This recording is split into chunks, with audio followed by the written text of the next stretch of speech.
And good morning everyone and welcome to this session जहां पर हम एक नया चैप्टर आज एसपीएम का शुरू करने जा रहे हैं और इस नए चैप्टर का नाम है एंटरप्राइज रिस्क मैनेजमेंट। तो भाई, जब एक ऑर्गेनाइजेशन कंटिन्यू रहती है बहुत सारे सालों तक तो उसमें बहुत सारे रिस्क हम बिजनेस ऑपरेशंस के दौरान देखते हैं और कुछ रिस्क इंडिकेटर्स होते हैं जो हमें बताते हैं कि देखो कंपनी ना सही लाइन पे नहीं जा रही, कंपनी पथ भ्रष्ट हो गई है और गलत लाइन पे जा रही है और इस कंपनी का फ्यूचर अच्छा नहीं है या उतना अच्छा नहीं है जितना हमने सोचा था। तो हर कंपनी को रिस्क मैनेज करना पड़ता है। सही टाइम पे अगर वो इंडिकेशन देख ले कि क्या कंपनी में कमी आ रही है तो सही टाइम पे उनको रेक्टिफाई करना पॉसिबल होता है, नहीं तो कंपनी का अंजाम ह्यूज लॉसेस और इंसॉल्वेंसी और बैंक्रप्सी भी हो सकता है। तो इस चैप्टर में हम लोग देखेंगे वो कौन से मॉडल्स हैं, वो कौन से तरीके हैं जो हमको ये बताएंगे कि सर कंपनी सही रास्ते पे जा रही है या गलत रास्ते पे जा रही है। तो कॉर्पोरेट फेलियर के जो आइडेंटिफिकेशन टेक्निक्स हैं जो ये हमें इंडिकेट करते हैं कि ये कंपनी बैंक्रप्सी की तरफ मूव हो रही है, उन्हें हम कहते हैं एंटरप्राइज रिस्क मैनेजमेंट का एक लिम्ब जिसका नाम है models of depicting the corporate failure. तो हमारे कोर्स में कुछ मॉडल्स हैं जो प्रेडिक्ट करेंगे कॉर्पोरेट फेलियर क्या होता है। तो आओ पढ़ते हैं। Several techniques have been developed to help predict why companies fail. However, these are not absolutely accurate and do not guarantee that prediction will turn out to be true. Natural सी बात है भाई, ये एक एस्टिमेट होता है, एक अनुमान होता है कि कंपनी फेलियर की तरफ जा रही है। ये 100% एक्यूरेट या 100% गारंटी वाला काम नहीं है। These models are the Z-score, our Argentine model, VK model amongst others. तो आओ स्टार्ट करते हैं। सबसे पहला मॉडल और सबसे इजी मॉडल का नाम है NCAER, national council of applied economic research model. According to NCAER, an industrial undertaking may be financially viable if its three elements are proved to be positive. अगर ये तीन एलिमेंट पॉजिटिव हैं तो एक entity financially viable है। The NCAER study on corporate distress prediction prescribed the following three elements और parameters for predicting the stage of corporate sickness. तो तीन इंडिकेशन दिए NCAER मॉडल ने, उनको बोला अगर ये तीन पॉजिटिव हैं सब कुछ ठीक चल रहा है, अगर ये तीन में से कोई दो नेगेटिव है या एक नेगेटिव है या तीनों नेगेटिव हैं तो कुछ गड़बड़ चल रही है। आओ देखते हैं वो तीनों इंडिकेशन क्या है। Cash profit position, net working capital position, net worth position. In a firm if any of the above three elements are found to be negative, अगर कोई एक नेगेटिव होता है, it may be considered that firm has tendency of becoming sick। तो हम ये कहेंगे कि भाई ये फर्म जो है ना ये सिक बनने की टेंडेंसी में है, मतलब सिकनेस की तरफ जा रही है। If any two of the above three elements are found to be negative in a firm, it may be considered that firm possesses incipient sickness। अगर दो इनमें से वेरिएबल्स नेगेटिव हैं तो हम कहेंगे भाई फर्म के अंदर सिकनेस इंट्रोड्यूस हो गई है, आने लगी है। And if all the above three elements parameters are found to be negative in a firm, it may be considered as fully sick firm। ठीक है सर, आओ एक प्रैक्टिकल क्वेश्चन करते हैं NCAER मॉडल का और देखते हैं कि कैसे अप्लाई होगा NCAER मॉडल हमारी प्रैक्टिकल लाइफ में। ठीक है sir, illustration number 1। Balance sheet of Q limited as on 31 March 2008। आपको 2008 की बैलेंस शीट दी हुई है क्यू लिमिटेड की। Equity shares, long term liabilities, current liabilities, fixed assets, current assets, profit and loss account. Additional information, depreciation written off rupees 8 crores, preliminary expenses written off rupees 1.6 crores, net loss to 25.6 crores, ascertain the stage of sickness। आपको stage of sickness निकाल के लाना है इस company का नाम है Q limited.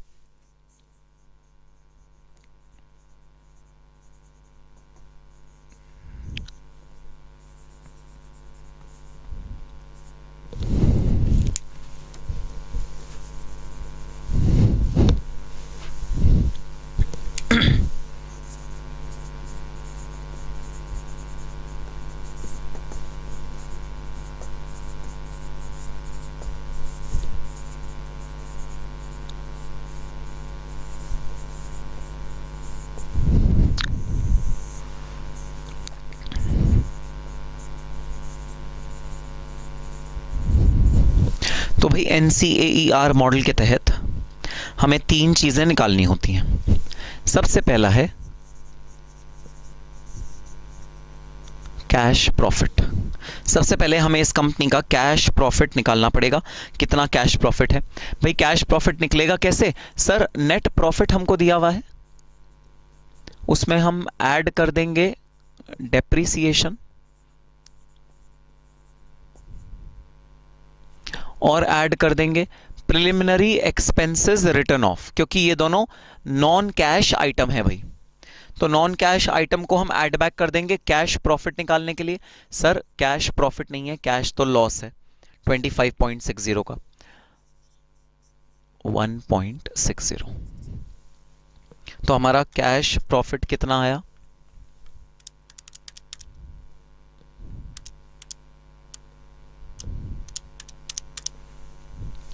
Sir ये आ गया लॉस ऑफ 16 करोड़। तो पहला हमारा इंडिकेशन तो हो गया नेगेटिव। भाई बड़े ही दुख की बात है, पहला इंडिकेशन हो गया नेगेटिव। अच्छा चलो, उम्मीद करते हैं अभी भी सेकंड और थर्ड कम से कम नेगेटिव ना हो। सेकंड है net working capital. Working capital देखते हैं कितनी है इस ऑर्गेनाइजेशन की। करंट एसेट्स दिए हुए हैं, करंट लायबिलिटीज दी हुई हैं।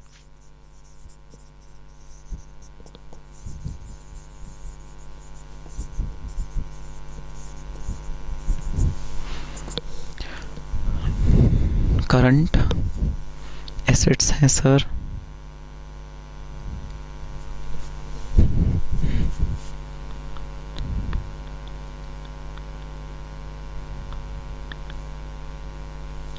57.60,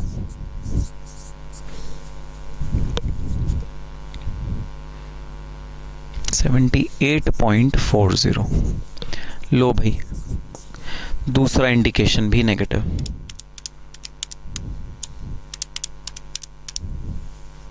-20.8।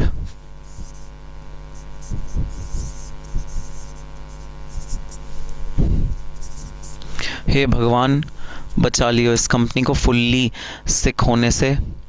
नेटवर्थ पोजीशन तो कम से कम ठीक ठाक निकल आए इस कंपनी की।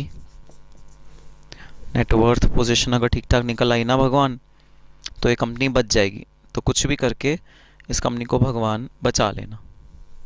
तो net worth is equal to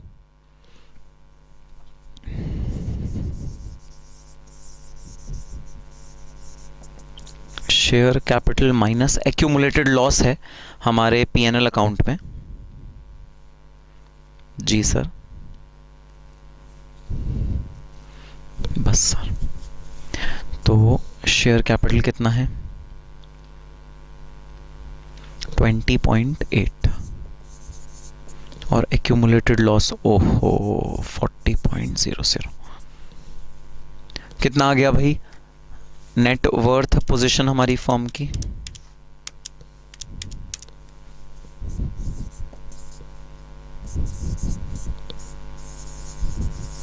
$19.2 crore, again negative. तो तीनों इंडिकेशन जो NCAER मॉडल में दिए थे तीनों नेगेटिव हैं, which means this is a fully sick firm. Conclusion लिखना जरा।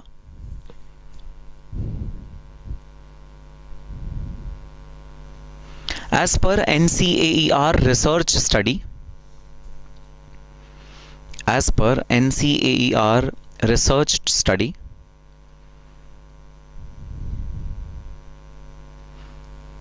in case all the three parameters of the company, in case all the three parameters of a company shows a negative value, comma, the company is fully sick, full stop. In case of Q Limited,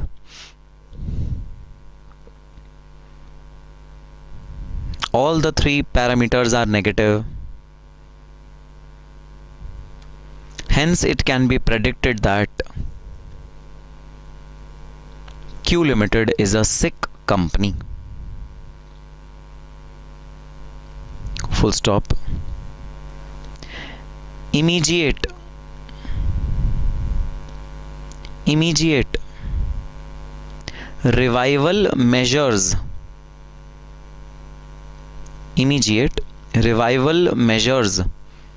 should be undertaken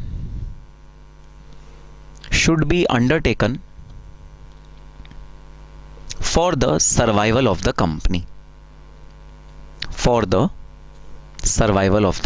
company. तो ये था NCAER model. तो चलो अब start करते हैं model number 2, the Altman model Z score. Exam के perspective से ये वाला मॉडल सबसे ज़्यादा रिपीट हुआ है आपके पास्ट एग्जाम्स में। Edward I. Altman developed a multivariate model of corporate distress prediction on the basis of multi-discriminate analysis। तो भाई इस भी प्रिडिक्शन में यही होगा कि हम कुछ इंडिकेटर्स लेंगे, उन इंडिकेटर्स को, इसने तो डायरेक्ट इंडिकेटर्स के बेसिस पे अपना आंसर निकाल दिया था, हम अपने इंडिकेटर्स को कुछ वेट्स देंगे और वेट्स को एक्यूमुलेट करके हम अपना टोटल आंसर निकाल के लाएंगे। ऑल्टमैन मॉडल में हमारे नंबर ऑफ इंडिकेटर्स भी ज्यादा होंगे एज कंपेयर टू 3 इंडिकेटर्स जो यहां पर दिए हुए हैं, तो इसलिए इसे कहते हैं multivariate model of corporate distress. In his study, Altman selected 33 failed companies and 33 non-failed companies, of which 22 accounting and 22 non-accounting ratios which had been deemed to be predictors of corporate distress were taken into consideration. Of the 22 accounting ratios, Professor Altman selected 5 ratios which had been deemed as best predictors of corporate distress prediction. The purposes of these 5 selected ratios are as follows: to measure liquidity position, to measure reinvestment of earning of the firm, to measure profitability, to measure financial leveraging, to measure sales generating ability of firm's assets. Model 2A, तो सबसे पहला model जो Altman ने prescribe किया वो 1968 में prescribe किया और उसने ये 5 डिस्क्रिमिनेंट को डिस्कवर किया। So Z is the overall index of multiple index function and the 5 variables are x1 working capital to total assets, x2 retained earnings to total assets, EBIT to total assets, market value of equity shares and preference to book value of total debt, ये leverage का major है, और fifth हो गया sales to total assets, ये sales generating ability का major है। तो उसने ऑल्टमैन ने ये 5 मेजर्स इजाद करे और इनको वेट्स दिया। तो x1 जो लिक्विडिटी का मेजर है उसे 1.2 वेट दिया, फिर 1.4 दिया x2 को, 3.3 x3 को, 0.6 x4 को और 1 x5 को।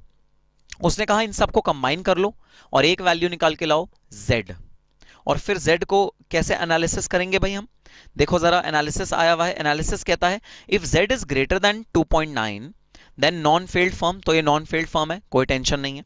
If z is less than 1.81 then it is a failed firm, 1.81 से कम आया तो फेल्ड फर्म, और अगर 2.9 और 1.81 के बीच में है तो ये वो वाला एरिया है जिसे हम कहते हैं grey zone.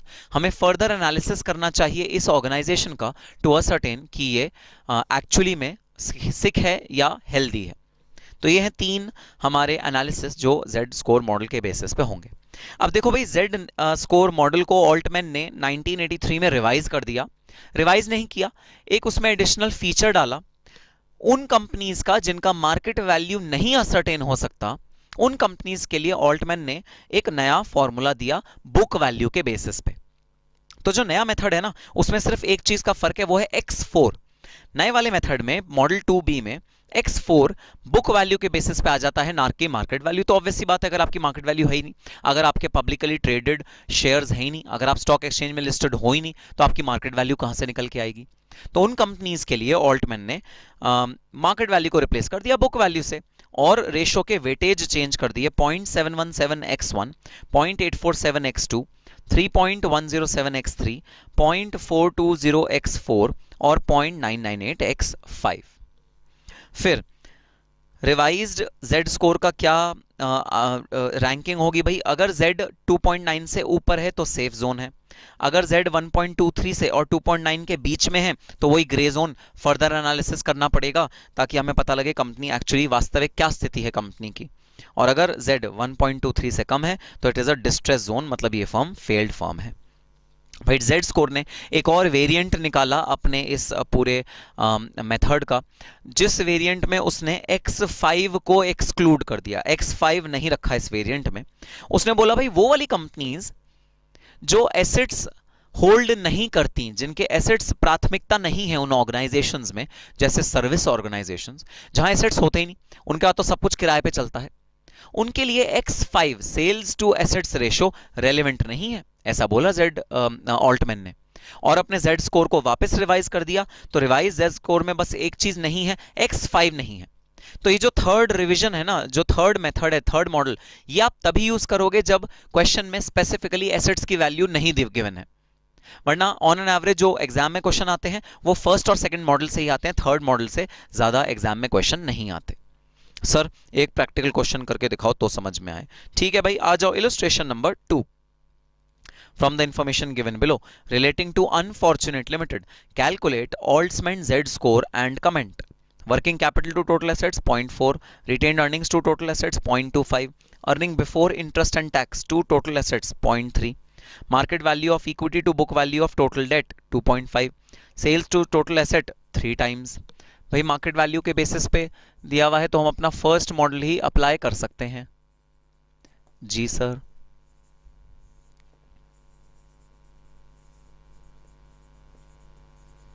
Computation of Z score of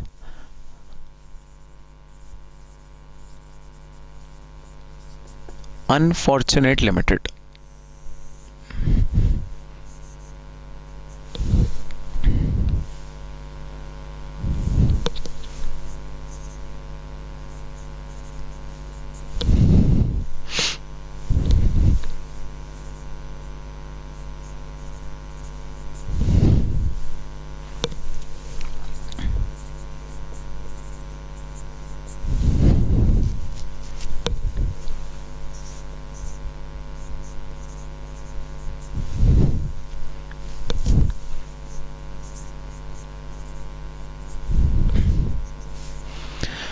तो भाई एक एक करके हमें सारी की सारी वैल्यूज पुट करनी है जो क्वेश्चन में ऑलरेडी गिवन है।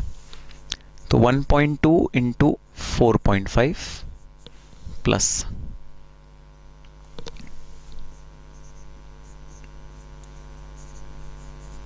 1.4 into 2.5, 3.3 into 0.3 plus 0.6 into 2.5 plus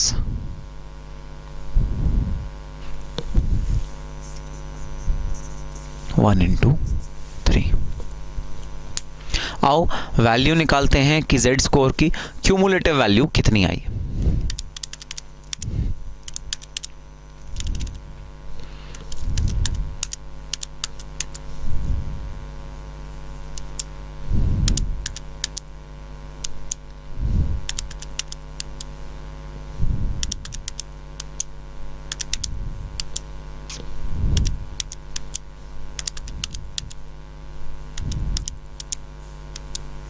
तो हमारी Z स्कोर की वैल्यू आ गया, Z स्कोर कितना आ गया 6.38, Z स्कोर आ गया 6.38।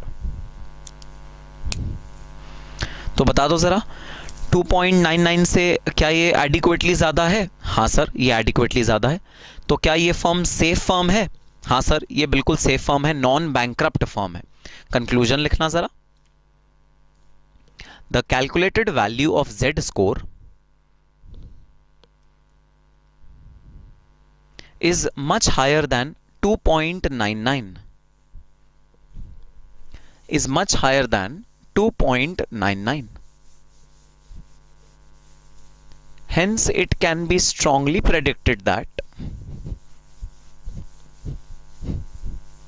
hence it can be strongly predicted that Unfortunate Limited is a non-bankrupt firm. Unfortunate Limited is a non-bankrupt company or unfailed company. ठीक है सर, बात समझ में आ गई। आओ चलते हैं इलस्ट्रेशन नंबर 3।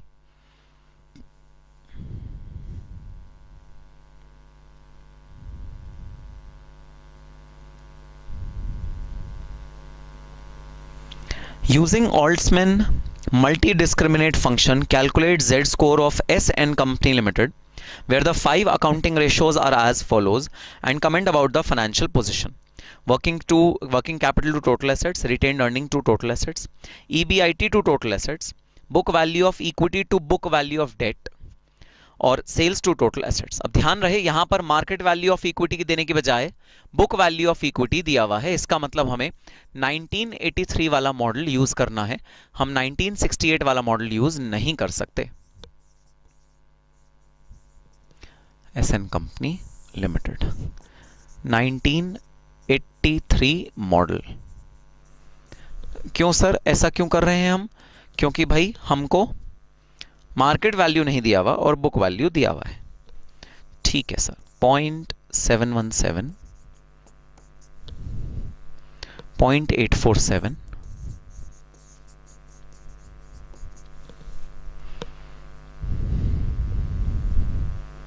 3.107,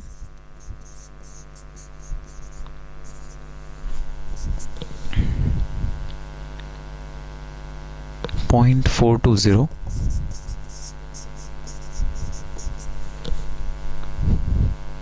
0.998.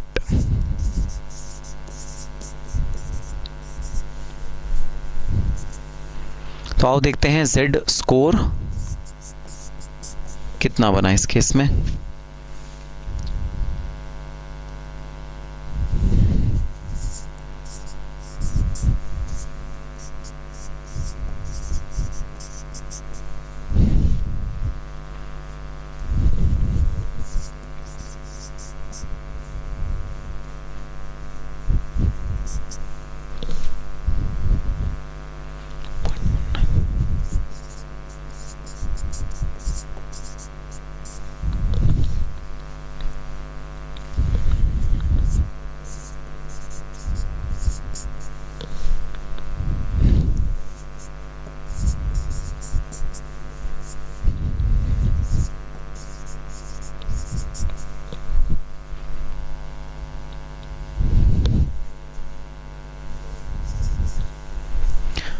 आओ कंप्यूट करते हैं रिवाइज्ड मॉडल से, मतलब 1983 वाले मॉडल से Z स्कोर की वैल्यू कितनी निकल के आई.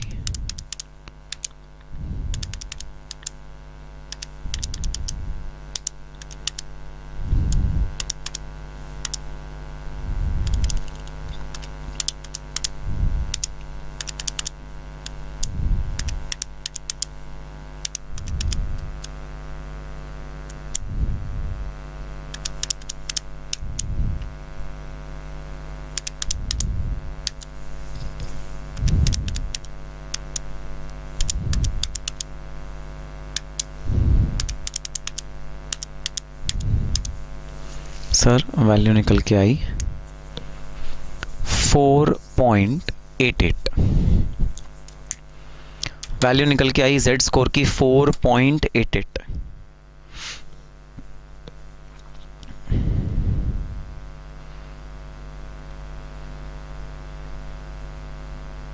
ठीक है sir.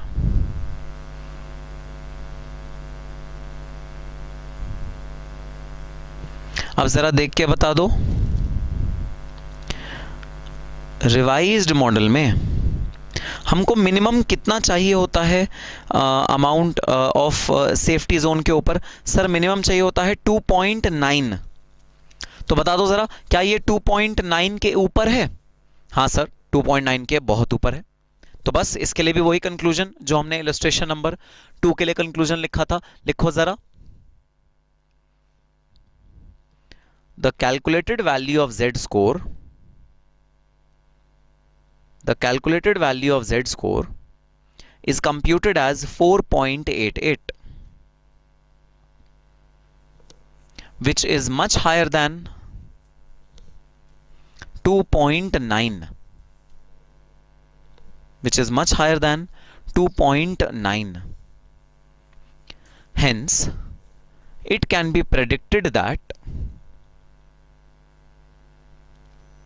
S and Company Limited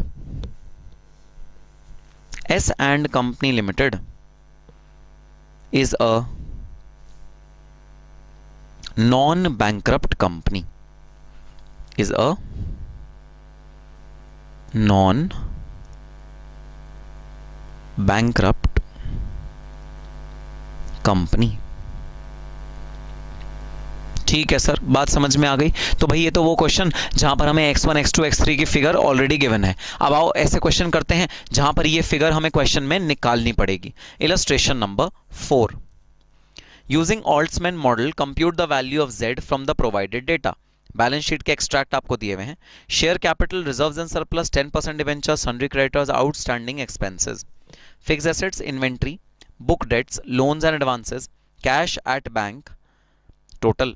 additional information, market value per share. भाई मार्केट वैल्यू पर शेयर दिया हुआ है, हम बहुत अच्छे से जो फर्स्ट मॉडल है वही लगा सकते हैं, बुक वैल्यू पे जाने की कोई जरूरत नहीं। ऑपरेटिंग प्रॉफिट 20% ऑन सेल्स, तो जो ऑपरेटिंग प्रॉफिट है जो कि 20% ऑफ सेल्स है वो है 1,40,000। आपको निकाल के लाना है वैल्यू ऑफ जेड स्कोर। ठीक है सर,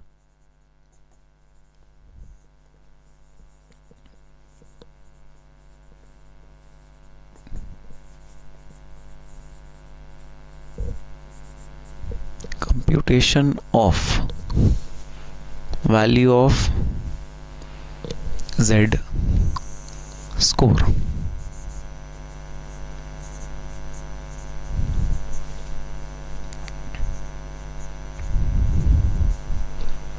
भाई ये इक्वेशन डेफिनेटली आपको याद करनी है।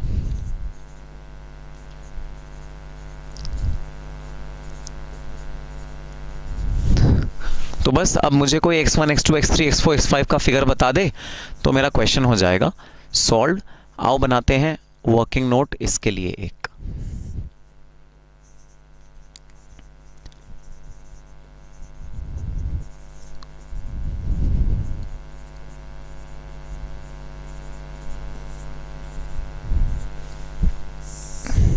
ठीक है सर, तो सारे के सारे वेरिएंट्स हमको निकालने हैं। x1 working capital to total assets,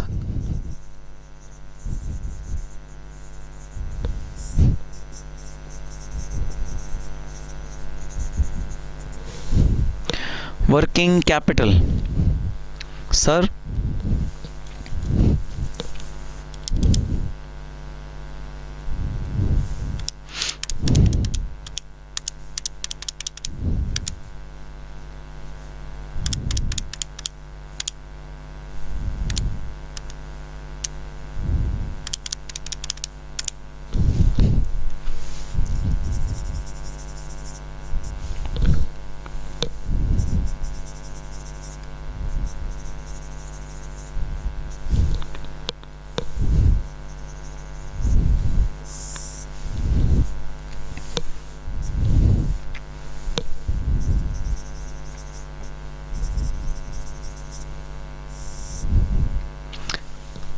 net working capital divide by total assets, कितना आ गया ये 0.20।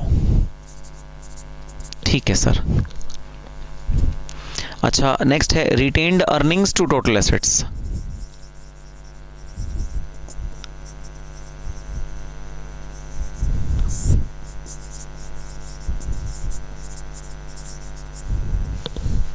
तो भाई रिटेन्ड अर्निंग्स कितनी क्वेश्चन में दी हुई हैं सर? 60,000 की रिटेन्ड अर्निंग्स है और 7 लाख रुपीस का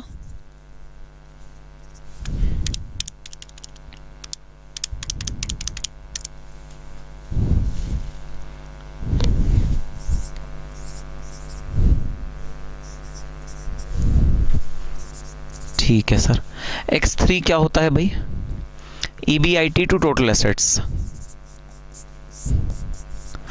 earning before interest and tax.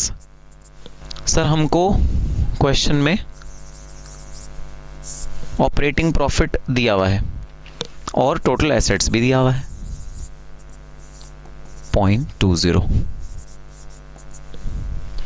Sir x4 is market value of equity and preference to book value of total date.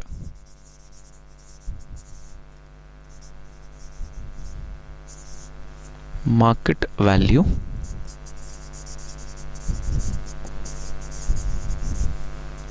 2।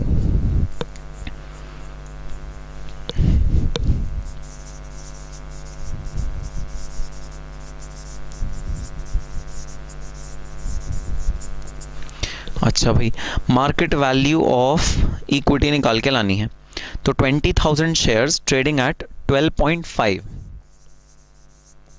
20,000 shares trading at 12.5। और टोटल वैल्यू ऑफ डेट कितना है sir? Date है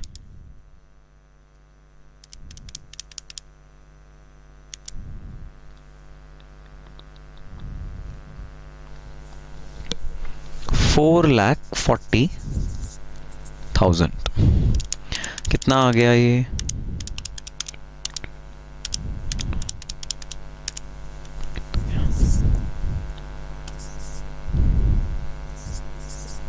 .568। अच्छा, X5 कितना है? Sales to total assets.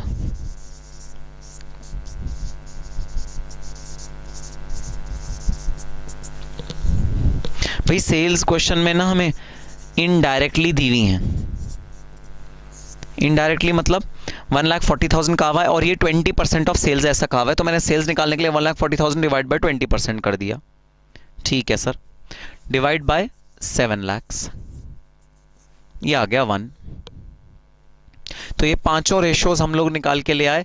अब आओ पांचों रेशोज को प्लॉट कर देते हैं अपनी इक्वेशन में और हमारा आंसर आ जाएगा।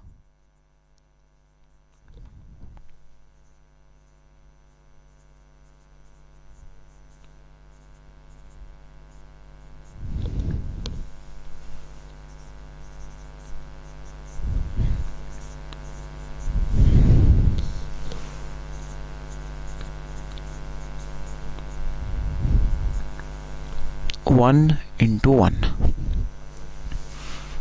आओ कंप्यूट करते हैं। Z स्कोर कितना बना?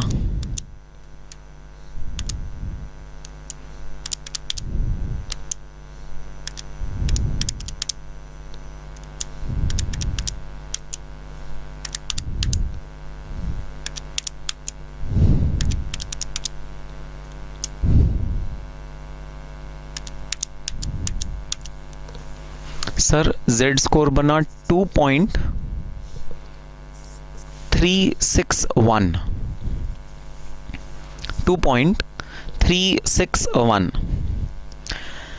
ज़रा बताना ये वाला Z स्कोर क्या 2.99 के ऊपर है?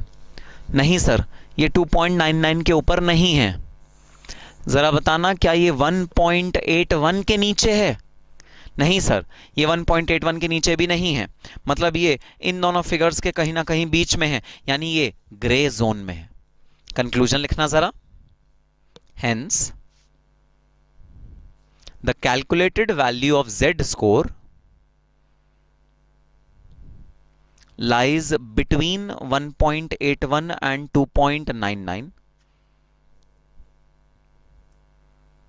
which is marked as a gray zone. Full stop. It is predicted that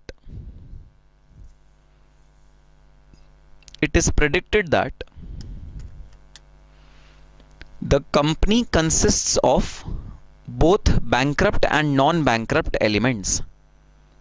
The company consists of both bankrupt and non-bankrupt elements. Full stop. Therefore, it requires further investigation to determine the conclusive solvency state of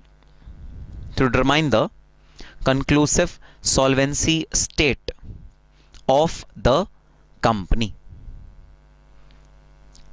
तो ये था illustration number 4, जहां पर हमने अपने सारे variables की value compute करी और फिर आंसर आया। तो अगर एग्जामिनर को कुछ छोटा सा क्वेश्चन देना होगा 4 मार्क्स का तो वो ऐसा देगा, और अगर बड़ा क्वेश्चन देना होगा 6 मार्क्स टाइप का तो वो ऐसा देगा। तो चलो अब स्टार्ट करते हैं illustration number 5। Following balance sheet of a company as on 31 March 2010। तो आपको एक कंपनी की बैलेंस शीट दी हुई है as on 31 March 2010। Equity share capital, reserves and surplus, 12% debentures, 10% bank loan, current liabilities, fixed assets, trade investments, stock debtors, preliminary expenses. Additional information, net sales for 2009-10 was 20 lakhs. Price earning ratio is 10. PE ratio दी हुई है sir. अच्छा sir, ये ना hint है हमारे लिए कि हमें मार्केट प्राइस यूज करना है वेरिएबल्स लेते हुए. ऑल दो बुक वैल्यू क्वेश्चन में दिया हुआ है, लेकिन क्योंकि पी रेशियो दी हुई है, इसका मतलब हम मार्केट वैल्यू भी निकाल पाएंगे. बिल्कुल sir. Dividend pay out ratio is 50%. Dividend per share in 2009-10 is rupees 20. Corporate tax rate is 50%. Using Altman model, calculate Z score of the company and interpret the result. तो बता दो, old वाला Altman model या new वाला? Sir old वाला, क्योंकि market value हम इस क्वेश्चन में निकाल सकते हैं, इनडायरेक्टली दी हुई है. ठीक है भाई.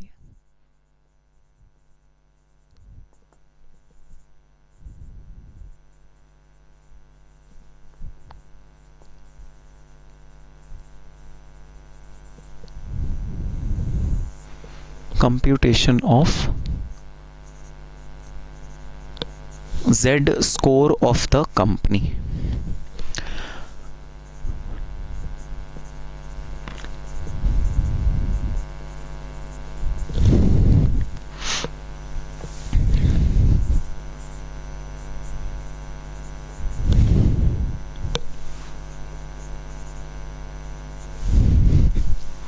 तो हमें Z स्कोर निकालना है और वही एक वर्किंग नोट बनाएंगे भाई, ताकि हम सारी वैल्यूज को कंप्यूट कर सकें, क्योंकि इस क्वेश्चन में हमको वैल्यूज नहीं दी हुई.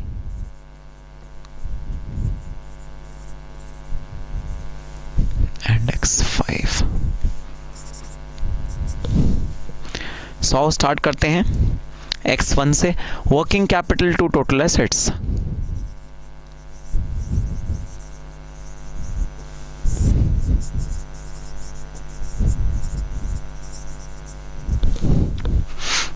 भाई वर्किंग कैपिटल कैसे निकालेंगे?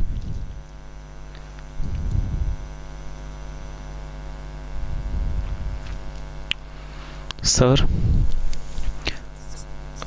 स्टॉक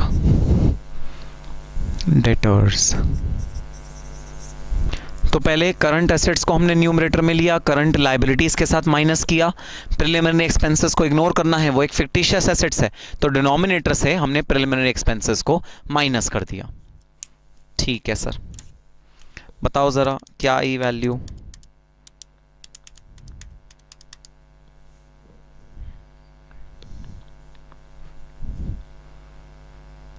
सर ये तो नेगेटिव वैल्यू आ रही है. हाँ भाई पॉसिबल है. 0.0714 नेगेटिव. देखते हैं X2 क्या है. Retained earnings to total assets.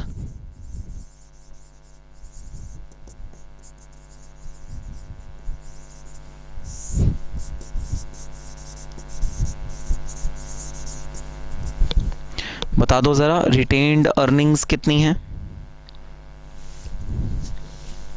Sir retained earnings वैसे तो दी हुई हैं 2,25,000, लेकिन 25,000 का प्रिलिमिनरी एक्सपेंस भी है, जो उस रिटेन्ड अर्निंग्स को कम करके सिर्फ 2 लाख बना देता है.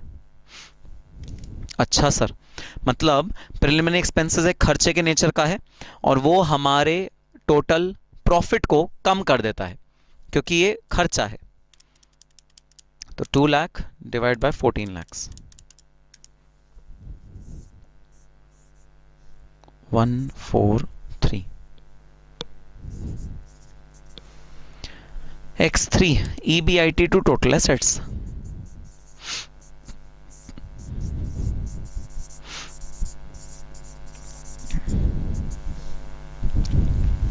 सर अब दिक्कत ये, क्वेश्चन में EBIT नहीं गिवन है, लेकिन हाँ क्वेश्चन में वो सारी चीज़ें गिवन हैं जो आपको EBIT निकालने में मदद करेंगी.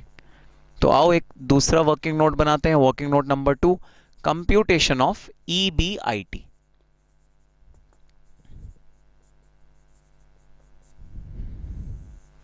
ठीक है सर, बताओ ज़रा कैसे EBIT निकल के आएगा।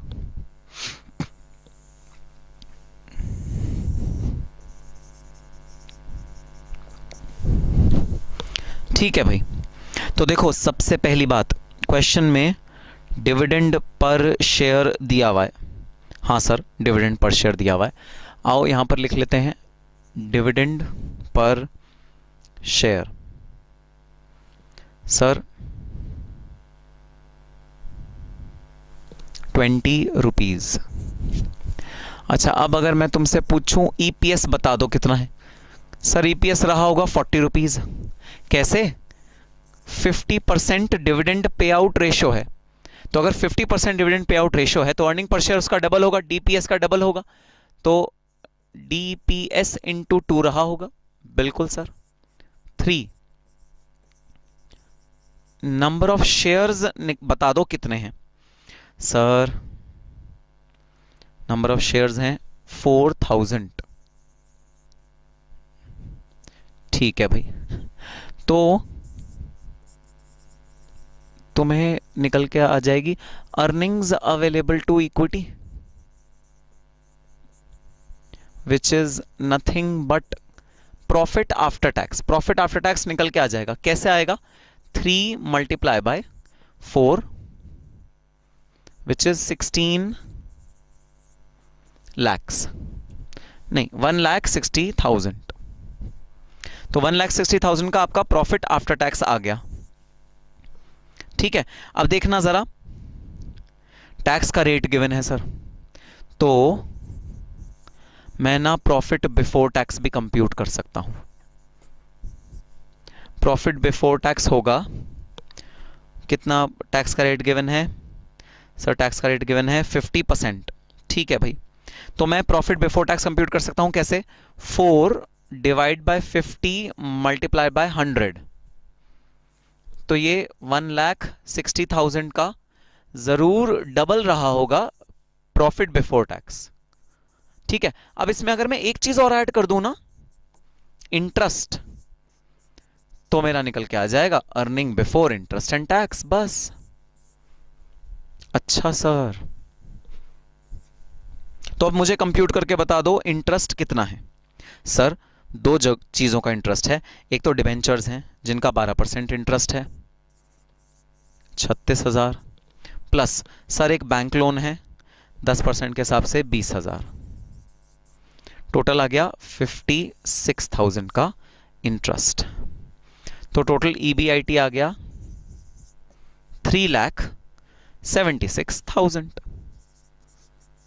ठीक है sir, 3,76,000 divide by total assets वही रहेंगे 14 लाख। आओ कैलकुलेट करते हैं।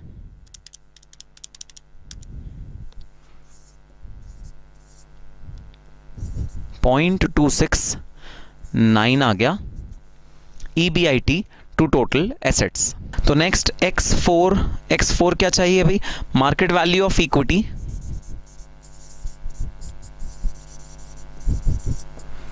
Divided by book value of date.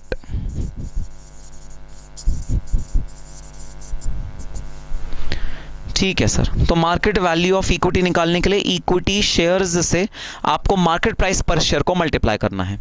अच्छा भाई, इक्विटी शेयर्स हमारे पास कितने हैं? इक्विटी शेयर्स हैं 4,000। ठीक है, अब देखना मैं क्या करने जा रहा हूं, मैं लेने जा रहा हूं EPS अर्निंग्स पर शेयर और उसको मल्टीप्लाई कर रहा हूं PE रेशो से 10। ये मेरा निकल के आएगा मार्केट वैल्यू ऑफ इक्विटी। देखो जरा कंप्यूटेशन समझ में आई क्या? 4,000 equity shares multiplied by earning per share multiplied by PE ratio जो क्वेश्चन में दिया हुआ है 10 divided by book value of debt. Sir book value of debt कितनी है? सर डिबेंचर है, लोन है, करंट लायबिलिटीज है, तो 8 lakhs की बुक वैल्यू ऑफ डेट हो गई। भाई डेट हमेशा टोटल डेट लेनी है, तो आओ देखते हैं रेशो कितनी आ गई।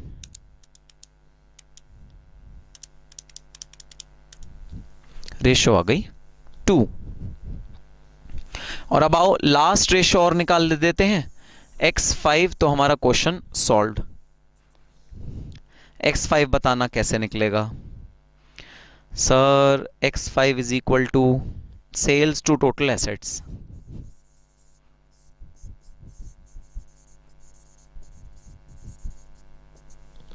ठीक है भाई, तो आओ देखते हैं सेल्स कितनी है। सेल्स है सर 20 lakhs, और टोटल एसेट्स कितने? 14 lakhs। तो मेरी रेशो कितनी आ गई? 1.429। ये आ गई मेरी x5 की रेशो। चलो आओ एक एक करके इन रेशोज को हम प्लॉट करते हैं।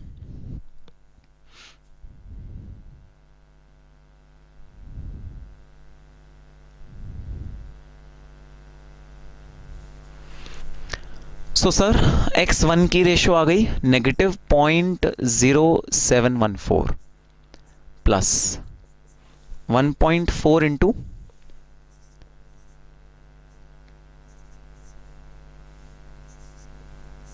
0.143 plus 1.4 into 0.143 plus 3.3 into 0.269 plus x4 0.6 into 2 plus x5 1 into 1.429। याद रहे ये वाली नेगेटिव है, बाकी सारी पॉजिटिव हैं। ठीक है सर, आओ कैलकुलेट करते हैं क्या वैल्यू निकल के आई।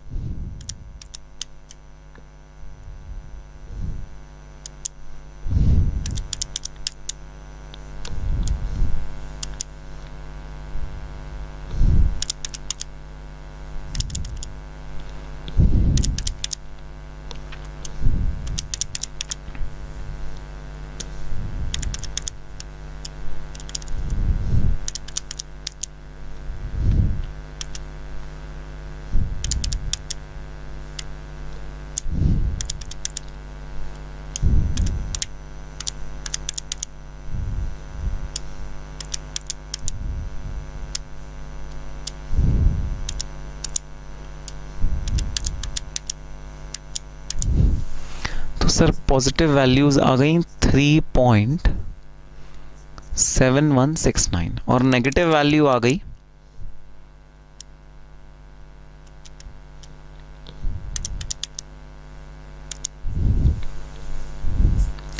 0.08568।